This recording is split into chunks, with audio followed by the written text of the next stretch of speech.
Hello, good day. I'm Gaile Torres of St. Benedict of Nursia under Science, Technology, Engineering, and Mathematics, or for short, STEM. So my advocacy is all about fight against discrimination.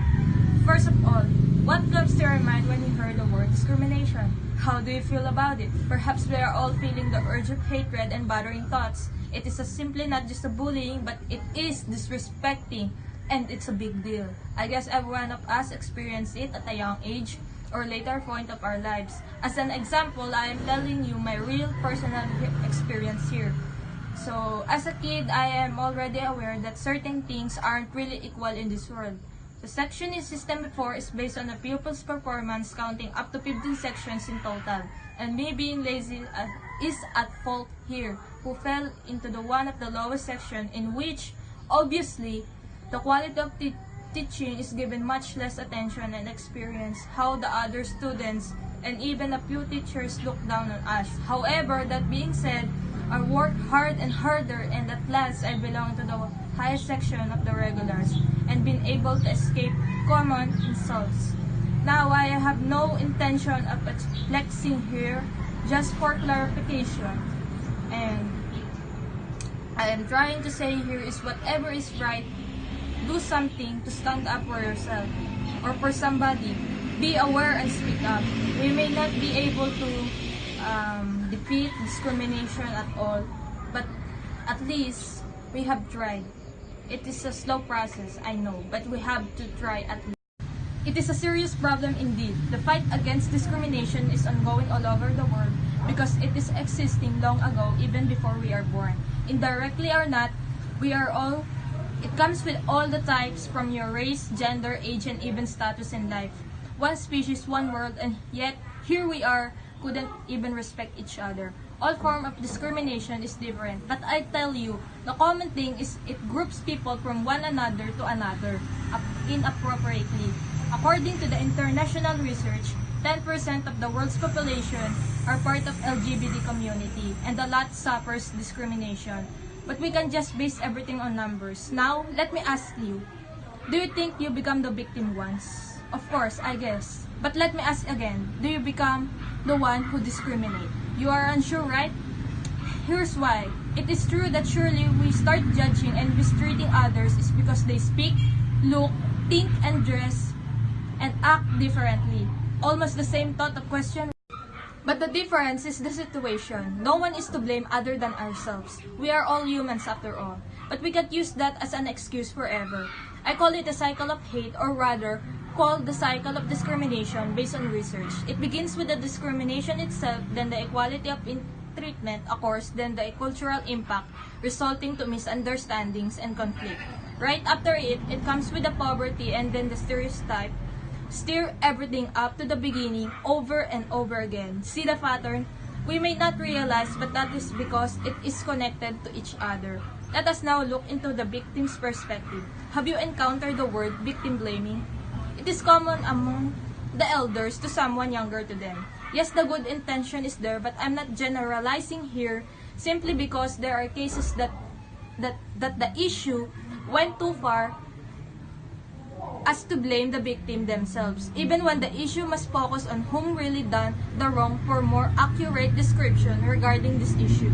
I credit the orgs.law.harvard.edu that no matter what they are wearing, how much they had to drink, or whether they had a previous relationship with the perpetrator, the victim should not be blamed. It is never the victim's. So why I am saying this? As I said before, it is an hindrance of attaining reduced discrimination simply because the culture of denying the right is also part of discrimination. What is the price of being close-minded? Since I'm not going to put a heavy discussion on each discrimination, rather, answer it for yourself. So here's another quick summary of another examples that become the roots of a lot more problems like harassment, something like that. Prejudice, in which one thinks they are better than the others. Xenophobia, in which you are afraid or hated foreign perceptions. Homophobia, that puts LGBT people at risk simply because they are afraid, or rather, hated the term both sexes love each other.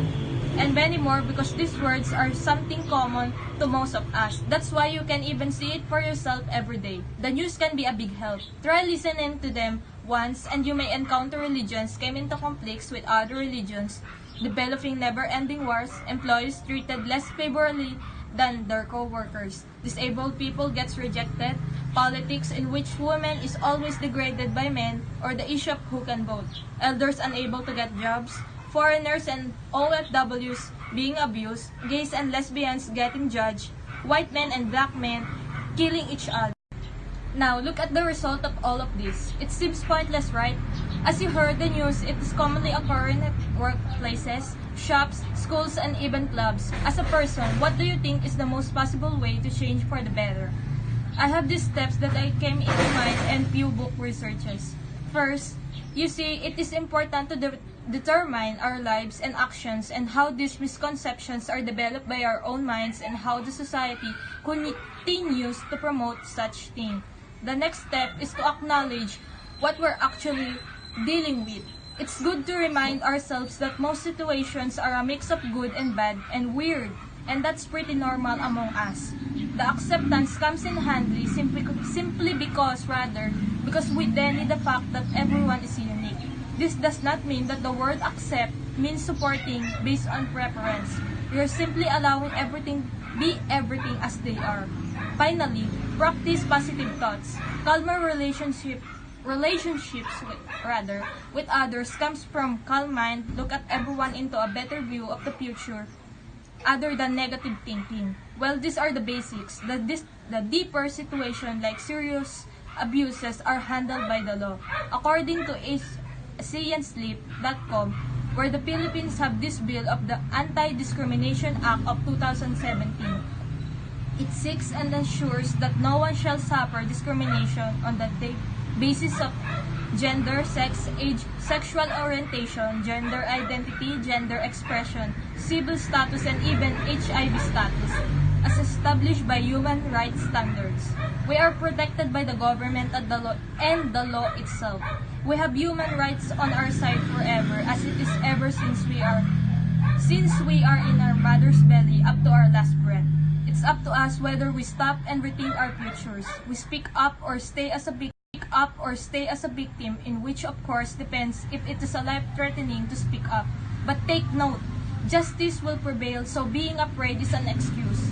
And it might be too late to regret, so better think about it. In conclusion, unity is the key.